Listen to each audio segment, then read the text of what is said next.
Jake Morrison gripped the steering controls of his cargo ship as warning lights flashed red all around him. The new frontier was falling fast through the thick atmosphere of Kepler 442b. Smoke filled the cockpit and sparks flew from broken wires hanging from the ceiling. His hands shook as he tried to keep the ship steady. "Come on, old girl," Jake whispered to his ship. "Don't give up on me now." The cargo hauler had been his home for 12 years. He knew every sound it made, every vibration in the metal floors. But now those familiar sounds were replaced by the screaming of torn metal and failing engines. A massive solar flare had hit them 3 hours ago, frying most of the ship's electronics. The navigation system was dead. The communication radio was silent. Even the emergency beacon was sparking, and useless Jake had been carrying medical supplies to the outer colonies when the flare struck. It was supposed to be a simple job, just like hundreds of others he had done before. Fly out to the edge of human space, drop off the cargo, and fly back home. Nothing special. Nothing dangerous. But space had other plans. The planet below looked like a giant ball of brown and yellow sand. Twin suns blazed in the orange sky, making the desert surface shimmer like water.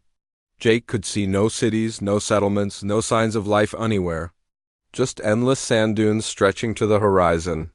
His ship's damaged sensors showed the planet had breathable air and temperatures that would not kill him immediately.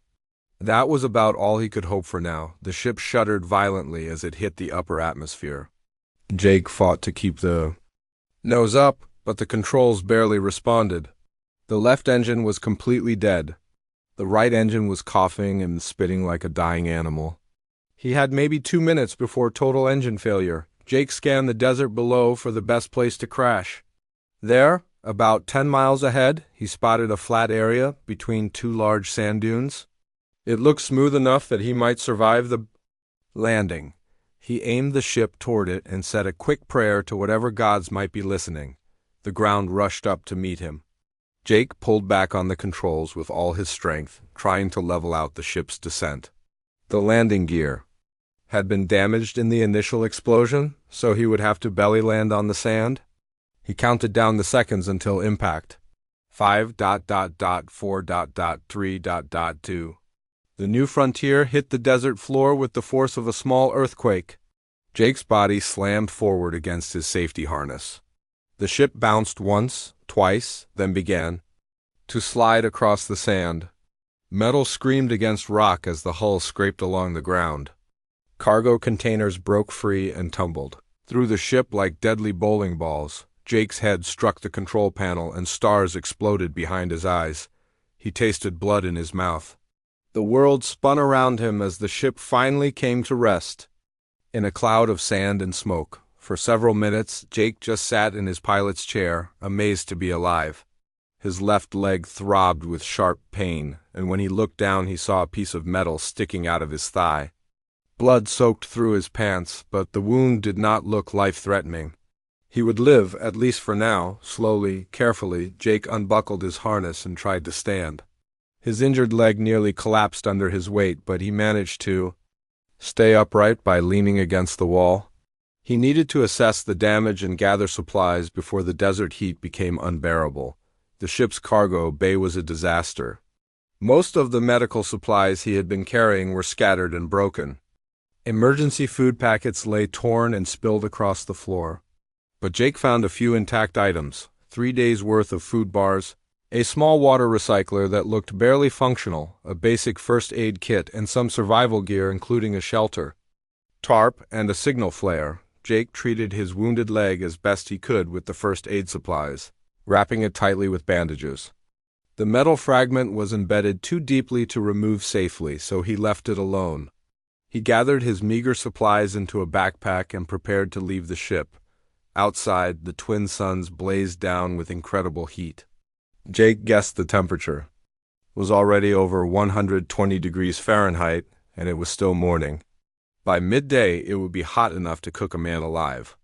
The sand stretched endlessly in all directions, broken only by occasional rocky outcrops and strange purple plants that looked like giant mushrooms. Jake activated his emergency beacon, hoping it might still work despite the damage. The device beeped once, then went silent. He shook it and tried again. Nothing. His heart sank as he realized no rescue signal was going out.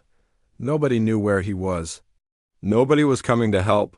He studied the horizon, looking for any sign of water or shelter. About 2 miles to the north, he spotted what looked like wreckage from another ship. Smoke was still rising from the crash site. Jake felt a surge of hope. Maybe he was not alone after all. The walk across the desert was agony. Jake's injured leg screamed with every step, and the backpack felt like it weighed 1,000 pounds. The sand was so hot it burned through the soles of his boots. Sweat poured down his face and soaked his clothes. He had to stop every few minutes to rest in the shade of the strange purple plants. After what felt like hours, Jake finally reached the other crash site. It was a smaller vessel, probably a scout ship used for planetary surveys. The ship had hit nose first and was buried halfway in the sand. One wing was completely torn off. The other was twisted into a pretzel shape. Jake heard a faint sound coming from inside the wreckage. A voice, weak and desperate, calling for help. He climbed over the twisted metal and peered through a crack in the hull. Inside he could see a young woman trapped under a fallen beam. She appeared to be in her early 20s with dark hair and pale skin. Her eyes were closed and she was barely conscious. "Hey," Jake called out. "Can you hear me?" The woman's eyes fluttered open. They were a striking green color like emeralds in the desert sun. She tried to speak, but her voice was just a whisper. "Water," she managed to say. "Please, water." Jake did not hesitate. He squeezed through the crack in the hull and began working to free the woman. The metal beam was heavy, but he managed to lift it just enough for her to slide out. She was badly dehydrated and sunburned, but did not appear to have any broken bones. Jake helped her outside and into the shade of the wrecked ship. Without thinking, he opened his water recycler and gave her a drink. The precious liquid was already running low, but seeing her desperate condition, he could not hold back. She drank gratefully and some color returned to her cheeks. "Thank you," she whispered. "I thought I was going to die." "What's your name?" Jake asked. "Lisa," she replied. "Lisa Kane, I'm a xenobiologist. I was studying the plant life on this planet when my ship's engines failed." Jake noticed something odd about Lisa's medical bracelet. It showed the same rare blood type that he had, negative. Less than 1% of humans had that blood type. What were the chances of finding someone with the same rare blood on a desert planet in the middle of nowhere? "How long have you been here?" Jake asked. 4 days, Lisa said. "Maybe 5, I lost track of time." Jake looked at the twin suns beating down on them. 4 days in this heat with no water should have killed her. This woman was tougher than she looked. "Well, Lisa," Jake said, "looks like we're stuck here together. I'm Jake Morrison, and I think we're going to need each other if we want to survive." Jake helped Lisa to her feet, but she was still weak from days without water. Her legs shook as she tried to walk, and he had to catch her before she fell. The desert sun was getting higher and hotter by the minute. They needed shelter fast. "Can you walk?" Jake asked, keeping his arm around her shoulders. Lisa nodded, though her face was pale. "I think so. Just give me a moment." Jake looked around at the wreckage of both ships. Metal sheets, broken electronics, and torn fabric were scattered across the sand. It was not much, but it was all they had to work with. "We need to build something to protect us from the sun," Jake said. "Help me gather anything that can make shade." For the next hour, they worked together to create a shelter. Jake pulled large metal panels from his cargo ship, while Lisa collected smaller pieces and tools. Despite her weakness, she proved to be surprisingly helpful. She knew exactly which pieces would work best and how to fit them together. "You're good at this," Jake said as Lisa secured a piece of hull plating with salvaged wire. "I've done a lot of field work," Lisa replied. "You learn to make do with what you have." They built their shelter in the shadow of Lisa's crashed scout ship, using the wreckage as a windbreak. Jake stretched his survival tarp between 2 metal poles they had made from broken ship parts. Lisa found some insulation foam that had spilled from her ship's walls and used it to block gaps in their makeshift walls. When they finished, they had a small but effective shelter that would protect them from the worst of the heat. Jake checked his watch. It was already past noon, and the temperature outside was climbing toward 140 degrees. Not bad for a couple of crash survivors, Jake said. Wiping sweat from his forehead, Lisa smiled for the first time since he had found her. My adoptive father was an engineer. He taught me how to fix things when I was little. Adoptive father? Jake asked. Lisa's smile faded. My real father left when I was a baby. My mother raised me alone until she died when I was 12. Then the Hendersons took me in. They were good people, but they weren't my real family. Jake felt a stab of guilt, though he could not explain why. I'm sorry, that must have been hard. It was, Lisa said quietly. I always wondered about my real father. What kind of man abandons his family? Was he a coward? Did he just not care about us? The bitterness in her voice surprised Jake. He had met many people in his years of traveling between colonies, and he had heard similar stories before. Space was full of broken families and abandoned children. Military service and long cargo runs kept people apart for months or years at a time. Sometimes they just never came back. Maybe he had his reasons, Jake said carefully. Lisa shook her head. What reason could be good enough to leave your child? Jake did not have an answer for that. He changed the subject. What kind of plants were you studying here? Lisa's mood brightened as she talked about her work. The purple ones you probably saw on your way here.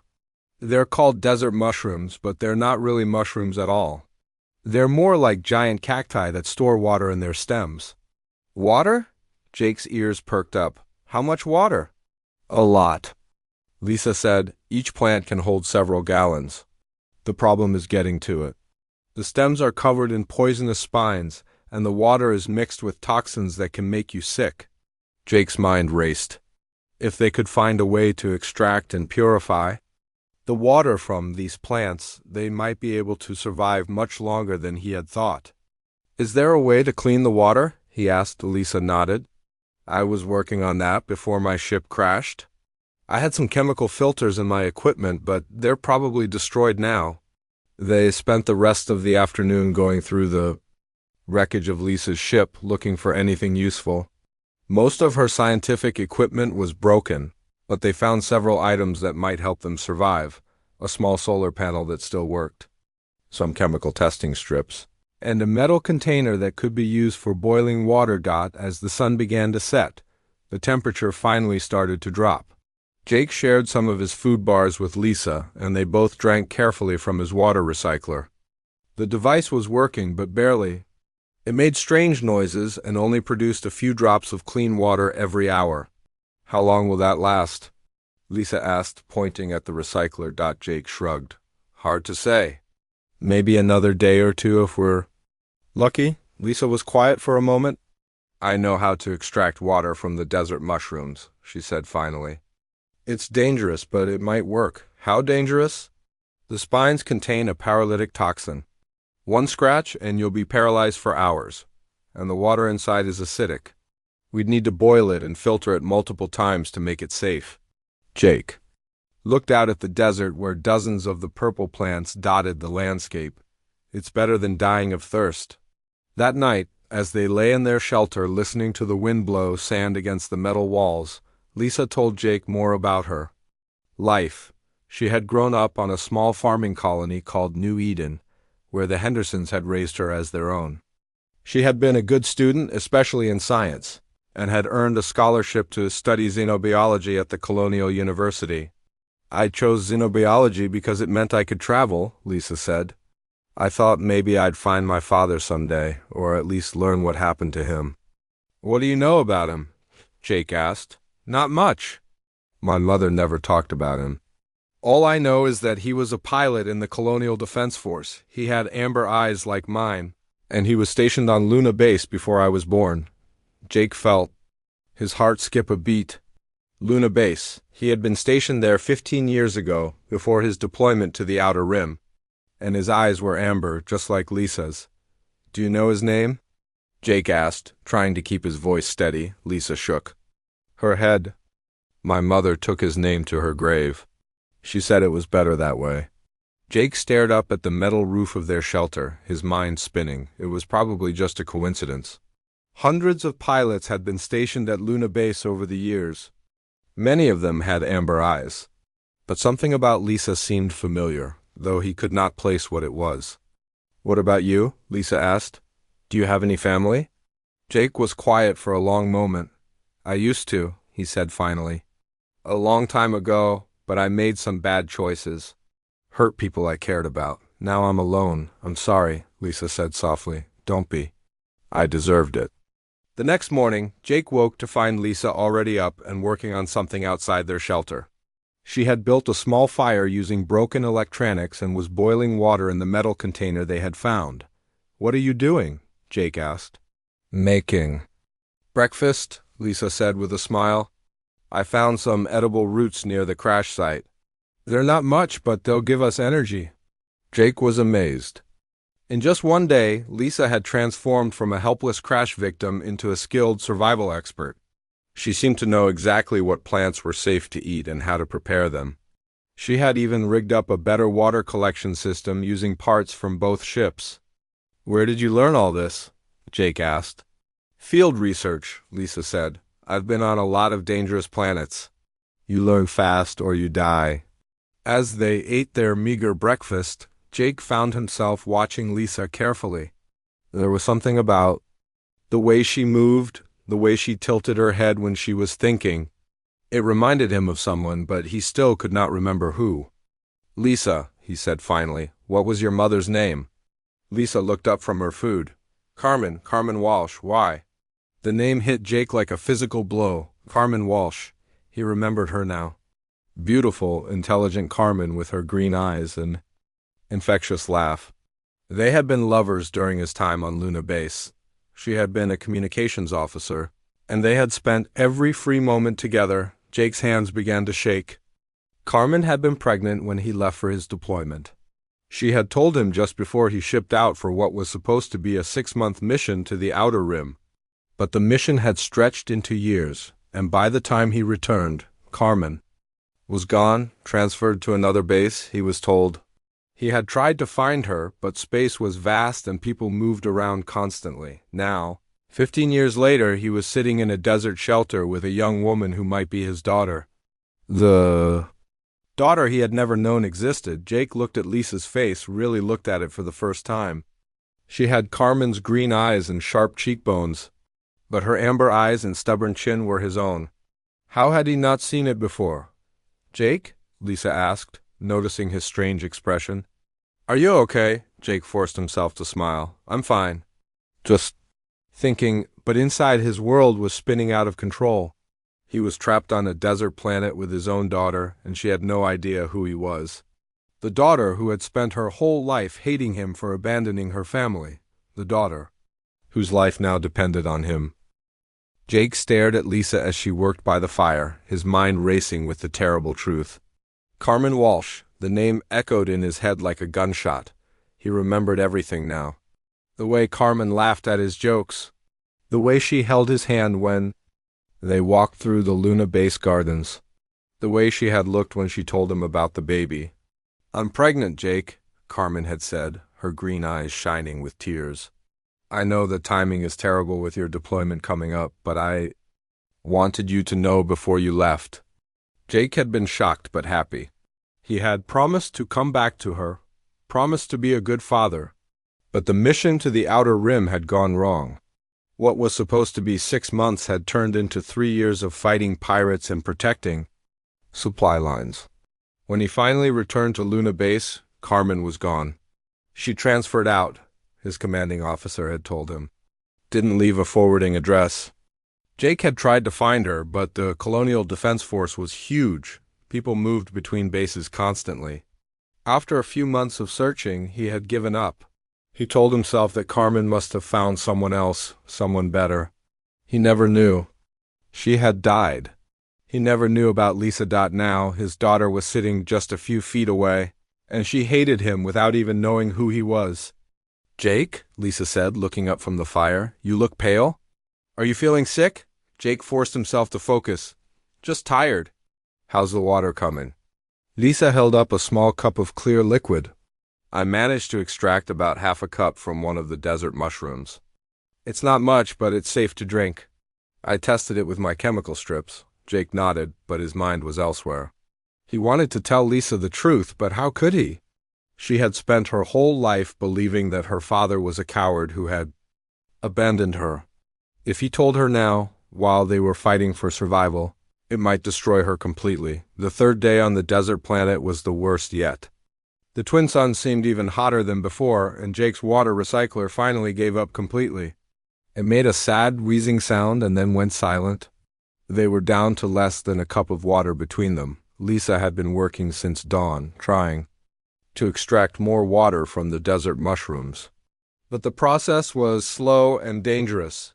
She had to use long metal rods to break through the poisonous spines, then carefully drain the acidic water into containers. After that, she had to boil it multiple times and filter it through cloth to make it safe. By noon, she had managed to produce another cup of clean water. But it was not enough. They were both getting weaker from dehydration, and the heat was becoming unbearable. We need more water, Lisa said, wiping sweat from her face. I can try to process more mushrooms, but it takes hours for each one. Jake looked out at the desert. In the distance, he could see mountains rising from the sand. His ship's damaged sensors had detected possible underground springs in that area before the crash. It was a long shot, but it might be their only hope. I'm going to try for the mountains, Jake said. The orbital scans showed water signatures up there. Lisa shook her head. That's at least 20 miles away. You'll never make it in this heat. With your injured leg. I have to try, Jake said. We can't stay here and die slowly. Then we'll go together, Lisa said firmly. No, Jake said, his voice harder than he meant it to be. You need to stay here and keep working on the water extraction. If I don't make it back, you'll need every drop you can get.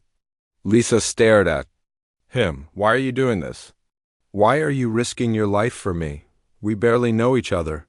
Jake looked into her green eyes, so much like her mother's, and felt his heart break. Because that's what people do, he said quietly. They take care of each other. That afternoon, while Lisa rested in the shade, Jake prepared for his journey. He gathered what little water they had left and put it in a small container. Then he did something that would have seemed impossible a few days ago. He gave all the water to Lisa. What are you doing? Lisa asked when she saw him filling her water bottle. Making sure you survive, Jake said simply. But you need water too, Lisa protested. Jake shook his head. I'm going to find more water in the mountains. You stay here and keep working on the mushrooms. If I don't make it back in 2 days, activate the emergency beacon from my ship and... Keep trying, Lisa grabbed his arm. Jake, please don't do this. We can find another way. Jake gently pulled free from her grasp. There is no other way, and Lisa... If something happens to me, I want you to know that meeting you has been the best thing that's happened to me in years. You're strong and smart. And brave. Your parents would be proud of you. Lisa's eyes filled with tears. Don't talk like that. You're coming back. Jake smiled sadly. I hope so. While Lisa slept that evening, Jake went through her personal belongings. He told himself he was looking for medical supplies or anything that might help treat her dehydration. But really, he was hoping to find more information about Carmen and Lisa's childhood. Lisa's datapad was partially damaged, but still functional.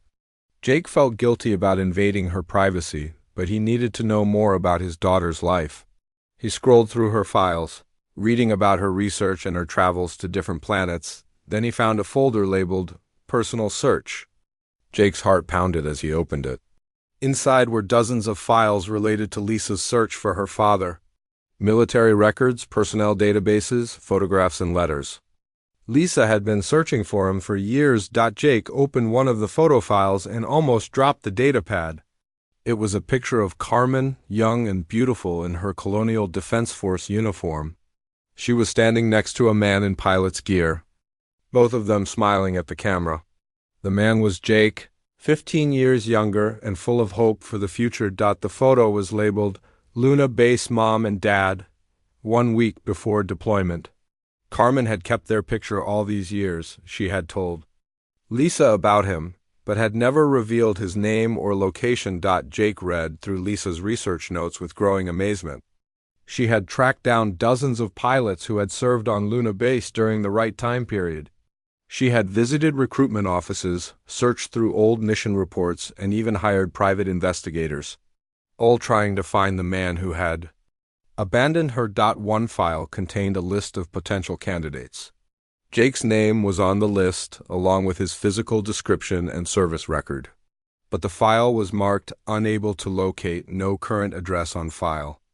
Lisa had been looking for him for years, and he had been out here in space the whole time, carrying cargo between colonies and trying to forget his past. They had been ships passing in the night, never knowing how close they had come to finding each other. Jake found another file that made him stop breathing. It was a letter that Lisa had written but never sent. The header read, "To my father, wherever you are." Jake read the letter with tears in his eyes. Lisa had written about her childhood, about Carmen's death, about the years of wondering why her father had left. But the letter was not full of hate as Jake had expected. Instead, it was full of sadness and longing. "I don't understand why you left," Lisa had written. "Maybe you had good reasons. Maybe you were scared. Maybe you didn't know how to be a father. I just want you to know that I'm okay. I turned out all right despite everything. And if you're out there somewhere, I forgive you. I just wish I could tell you that in person." Jake closed the datapad and sat in the darkness of their shelter, overwhelmed by emotion. His daughter had forgiven him years ago, even though she had never met him. She had grown up strong and independent, but she still hoped to find him someday. The next morning, Lisa woke up feeling terrible. The dehydration was getting worse and she could barely stand. Her skin was hot and dry and her lips were cracked and bleeding. Jake realized that she might not survive another day without more water. "I have to go now," Jake said, checking his supplies one more time. "Keep drinking the water I left you. Work on the mushrooms if you can, but don't push yourself too hard." Lisa tried to stand but collapsed back onto her makeshift bed. "Jake, I'm scared," she whispered. Jake knelt beside her and took her hand. "I know, but you're stronger than you think. You're a survivor, Lisa. You've been surviving your whole life. How do you know that?" Lisa asked, her voice weak. Jake squeezed her hand. "Because I can see it in your eyes. You have your mother's eyes, but you have a strength that's all your own." Lisa looked at him strangely. "How do you know about my mother's eyes?" Jake realized his mistake too late. He had revealed too much. But Lisa was too sick to think clearly and the moment passed. "Rest now," Jake said, standing up. "I'll be back soon." As Jake walked away from their shelter, heading toward the distant mountains, he made a decision. If he survived this journey, if he found water and made it back to Lisa, he would tell her the truth. She deserved to know that her father had finally found her, even if it was too late to make up for all the lost years. The desert stretched endlessly ahead of him, but Jake pressed on. He had a daughter to save, and he would not abandon her again. Jake walked across the burning desert sand, his injured legs screaming with every step. The twin suns blazed overhead like angry eyes, and the temperature had already climbed past 130 degrees. His throat felt like sandpaper and his lips were cracked and bleeding. But he kept moving forward, driven by the desperate need to save his daughter. The mountains looked impossibly far away. What had seemed like a reasonable distance from their shelter now felt like crossing an entire continent. Jake's damaged leg made each step agony, and he had to stop every few minutes to rest in whatever shade he could find. He thought about Lisa lying sick in their shelter, probably getting weaker by the hour. The guilt was almost unbearable. For 15 years he had been flying cargo ships between colonies while his daughter grew up believing her father had abandoned her. Now, when he finally had the chance to be the father she needed, he might be too late. Jake pulled out his personal communicator and turned on the recording function. If he did not survive this trek, at least Lisa would know the truth. "Lisa," he said into the device, his voice hoarse from thirst. If you're hearing this, it means I didn't make it back from the mountains. There's something I need to tell you, something I should have said before I left. Jake paused, struggling to find the right words. How do you tell someone that you're the father they've been searching for their entire life? Your mother was Carmen Walsh, Jake continued. She was the most beautiful, intelligent woman I ever met. We were stationed together on Luna Base 15 years ago. When she told me she was pregnant, I was scared but happy. I promised to come back to her after my deployment. Jake's voice broke as he remembered that last night with Carmen. They had talked about names for the baby and made plans for their future together. Carmen had wanted to call their daughter Lisa if it was a girl. She said it was a strong name for a strong woman. My deployment was supposed to last 6 months, Jake said into the communicator. But there was a war brewing in the Outer Rim. Pirates were attacking supply convoys, and the Colonial Defense Force needed every pilot they could get. 6 months turned into 3 years. Jake stumbled over a rock and nearly fell. His vision was starting to blur from dehydration, but he forced himself to keep walking. The mountains still looked tiny in the distance. When I finally got back to Luna Base, Carmen was gone, Jake continued his recording. They said she had transferred to another base, but they wouldn't tell me where. I tried to find her, Lisa. I spent months searching through military databases and personnel records. But space is vast, and people move around constantly. Jake stopped walking and sat down on a large rock, breathing heavily. The sun was directly overhead now, and there was no shade anywhere. He could feel his skin burning through his clothes. I never knew Carmen had died, Jake said, his voice barely a whisper. I never knew you existed until I found your research files yesterday. All these years, I thought Carmen had found someone else, someone better than me. I never imagined she had kept our daughter and raised you alone. Jake looked back toward their shelter, but it was already lost in the heat haze. He wondered if Lisa was still alive, still fighting to extract water from the desert mushrooms. She was so much like her mother, stubborn and brilliant and determined to survive against impossible odds. Lisa, I want you to know that I never wanted to leave you, Jake said into the communicator. If I had known about you, I would have found a way to come home. I would have given up everything to be your father. Jake stood up and started walking. Again, each step was harder than the last, but he refused to give up. His daughter needed him, and he would not fail her again. Meanwhile, back at the shelter, Lisa was fighting her own battle against dehydration and heat. She had woken up feeling terrible, barely able to move. Her head pounded and her vision kept going in and out of focus. But she knew Jake was depending on her to keep trying to extract water from the desert mushrooms. Lisa dragged herself out of the shelter and began the slow, dangerous process of harvesting water from the purple plants. She had to be extremely careful with the poisonous spines. One scratch could paralyze her for hours, and alone in the desert, that would mean death. Using a long metal rod, Lisa carefully broke through the outer shell of a desert mushroom. Acidic water poured out, and she quickly collected it in a metal container. The liquid was greenish and smelled terrible, but after boiling and filtering, it would be safe to drink. As she worked, Lisa thought about Jake's strange behavior before he left. He had seemed different somehow, more emotional and protective. The way he looked at her reminded her of something, but she could not place what it was. Lisa also thought about the things Jake had said before leaving. How did he know so much about her mother? When he mentioned her mother's eyes, there had been something in his voice, a familiarity that went beyond casual observation. After several hours of work, Lisa had managed to extract and purify about a cup of water. It was not much, but it was enough to keep her alive for another day.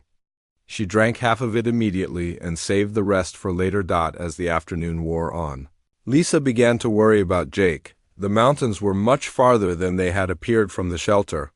Even a healthy person would have trouble making that journey in the desert heat. Jake was already injured and dehydrated when he left. Lisa made a decision. She could not just sit in the shelter waiting to die. If Jake was in trouble, she needed to help him. Using her scientific knowledge of the planet's geology, Lisa studied the rock formations around their crash site. The orbital surveys Jake had mentioned were basic, But Lisa's xenobiology training had taught her to read landscape patterns. Looking at the way the sand had formed around certain rock outcrops, Lisa realized that Jake might be heading toward a dangerous area. The mountains he was walking toward were part of an ancient volcanic system. The ground there would be unstable, full of hidden cracks and poisonous gas vents.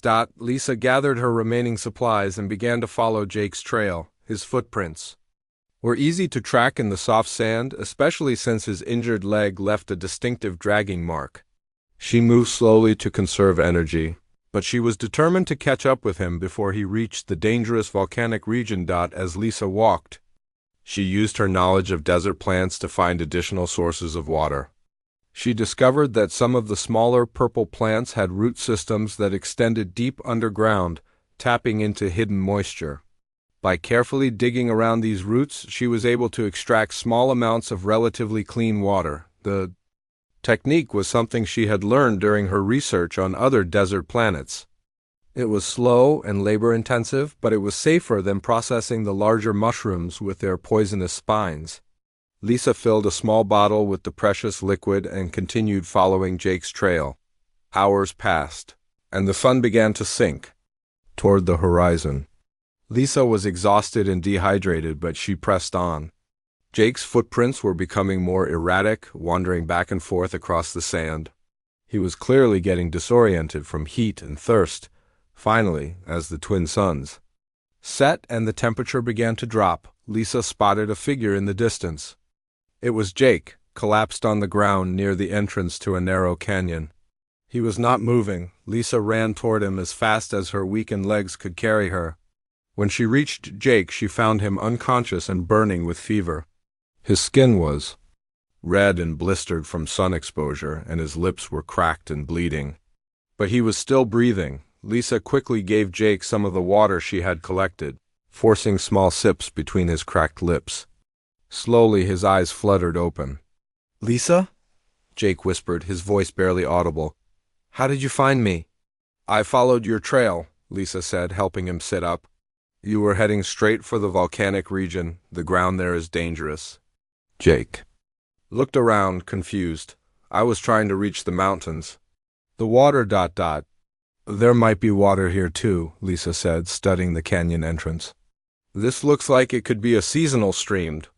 During the wet season, water would flow through here and collect in underground pools." Jake tried to stand but collapsed again. "I can't make it any further," he said weakly. "You don't have to," Lisa said firmly. "We're going to find water right here." Lisa helped Jake into the shade of the canyon wall and began exploring the area. Her scientific training told her that this type of rock formation often contained natural springs. Water would seep through cracks in the stone and collect in hidden pools. After an hour of searching, Lisa found what she was looking for, deep. In the canyon, behind a pile of fallen rocks, she discovered a small oasis. Clear water bubbled up from an underground spring and formed a pool about the size of a bathtub. "Jake," Lisa called excitedly, "I found water, real water." Lisa helped Jake to the spring and they both drank deeply. The water was cool and sweet, the best thing either of them had tasted in days. They filled their containers and splashed water on their burned skin. As they sat by the spring, sharing their remaining food, Jake made a decision. He pulled out his personal communicator and handed it to Lisa. "There's something on here you need to hear," Jake said quietly. Lisa looked at the device, confused. "What is it?" "Just play it," Jake said. "Please." Lisa activated the recording function and heard Jake's voice, weak and desperate. Lisa sat by the spring, holding Jake's hand in silence. The desert night was cold, but she barely noticed. Her mind was spinning with the truth she had just learned. The man sitting beside her, the man who had risked his life to save her, was the father she had been searching for her entire life. "I don't understand," Lisa said finally, her voice shaking. "If you're my father, why didn't you recognize me? Why didn't you tell me?" Jake squeezed her hand gently. "I suspected something when you told me your mother's name, but I wasn't sure. Until I found your research files. You look so much like Carmen, but you've grown up. The last time I saw your mother, you were just a baby growing inside her." Lisa stared at the water bubbling up from the spring. All this time I thought you had abandoned us. I thought you just didn't care. I never knew you existed, Jake said quietly. When I came back from my deployment, Carmen was gone. No forwarding address, no way to contact her. I searched for months, but I couldn't find her anywhere. She was transferred to Colony 7, Lisa said. She was pregnant and scared, so she requested a transfer to a civilian post. She wanted to raise me somewhere safe, away from the military. Jake felt another wave of guilt wash over him. I should have looked harder. I should have found her. Lisa was quiet for a long moment, processing everything. She used to tell me stories about you, she said finally. She said you were brave and kind. She said you would have been a good father if things had been different. Do you believe that? Jake asked. Lisa looked at him, really looked at him for the first time since learning the truth. She saw the guilt and pain in his amber eyes, the same eyes she saw in the mirror every morning. But she also saw something else, love, the same. Love he had shown her since the moment he found her in the wreckage. You gave me your last water, Lisa said softly. You risked your life to find more. A man who didn't care wouldn't do that. Jake felt tears rolling down his cheeks. I'm sorry I wasn't there for you, Lisa. I'm sorry you had to grow up without me. Lisa squeezed his hand. You're here now. Has to count for something. They spent the rest of the night talking by the spring. Jake told Lisa about his years in space, the cargo runs and the lonely nights wondering about the life he might have had. Lisa told him about growing up with the Hendersons, about her mother's death, and about her years of searching for him. I used to dream about finding you, Lisa said. I imagined what I would say, how angry I would be. But now that you're here, I just feel grateful. Grateful? Jake asked, surprised. You could have kept the truth from me, Lisa said. You could have let me go on believing you were just a stranger who helped me. But you told me the truth. Even though it was hard? As dawn broke over the desert, they heard a sound that made them both look up. Aircraft engines, getting louder by the minute. In the distance, they could see 3 ships approaching their position. Rescue, Jake said, hardly believing it. The lead ship was a colonial search and rescue vessel, followed by 2 smaller scout ships. They landed near the canyon entrance, and a team of rescuers came running toward the spring. Are you Jake Morrison? And Lisa Kane? The team leader asked. She was a middle-aged woman with short gray hair and captain's stripes on her uniform. Yes, Lisa said, standing up slowly. How did you find us? I'm Captain Helen Brooks, the woman said. Lisa, your research expedition was supposed to check in 3 days ago. When you didn't report, the Colonial Science Division sent us to look for you. Jake struggled to his feet, still weak from his ordeal. How did you know where to find us?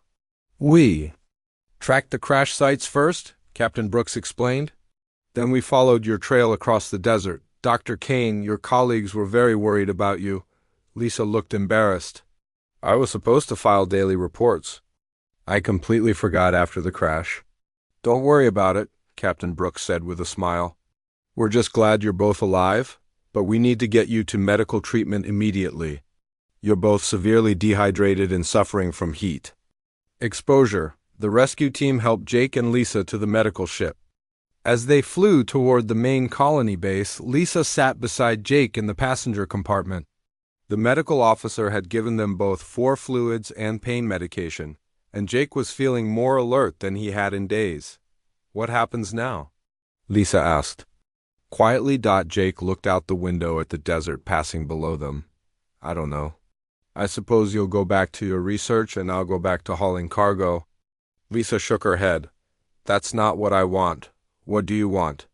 Jake asked. I want to get to know my father, Lisa said. I want to hear more stories about my mother. I want to understand where I came from. Jake felt his heart swell with hope. I'd like that too. But Lisa, I'm not sure I know how to be a father. I've been alone for so long. Lisa smiled at him. I don't know how to be a daughter either. I guess we'll have to figure it out together. The medical ship landed at Colony Base Alpha, a small research outpost on the edge of the desert. Jake and Lisa were taken to the medical bay for treatment. Their injuries were not serious, but they needed time to recover from their ordeal. Over. The next few days, as they rested and regained their strength, Jake and Lisa continued to talk. They shared stories about their lives, their dreams, and their regrets. Jake told Lisa about the places he had been and the things he had seen during his years in space. Lisa told him about her research and her hopes of discovering new forms of life on distant planets. You know, Lisa said one afternoon as they sat in the medical bay, I chose xenobiology partly because it meant I could travel. I thought if I visited enough planets, I might find you someday. And here I was, just flying cargo routes, Jake said with a laugh. We probably passed each other dozens of times without knowing it. The universe has a strange sense of humor, Lisa agreed. On their third day at the medical facility, Lisa received a message from her research supervisor. The Colonial Science Division was offering her a new assignment, a long-term study of plant life in the Outer Rim territories. It would mean months of travel to unexplored worlds. It sounds like an amazing opportunity, Jake said when Lisa told him about the offer. It is, Lisa agreed. But it would mean leaving Earth system for at least a year. Jake could see the conflict in her eyes. This was the kind of assignment any xenobiologist would dream of.